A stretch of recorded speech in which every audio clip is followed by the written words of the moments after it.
Ate, nakikurious lang talaga kami dito sa lobster. Tatanong lang po talaga ha. Pwedeng matingnan. Magkano po? 1.6 ma'am. 1.6? My God. Kay 1.6.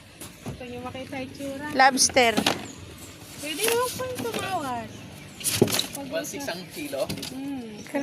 Gusto nyo tumawad? Pwede naman. Talaga. Wow. Gay, yan ang lobster, gay. Oh. Mga ilang piraso isang kilo, te? Guys. Depende ho, may tatlo. Wow, tatlo. Apat, depende sa ito. Mayaman. Bagong huli po yan. Pangmayaman pala na tinda mo, te.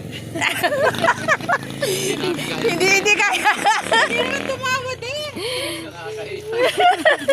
So guys, ito ba naghanap ng lobster? 1.6 lang daw po yung kilo dito yung guys. Oh. Anong lugar to? Ternate to, no? Sakop pa nga ng internet. Oo, sakop ng Ternate. Anong pangalan mo, ate? Seni po. Oh, si Ma'am Seni nagtitinda ng lobster. Ate, thank you.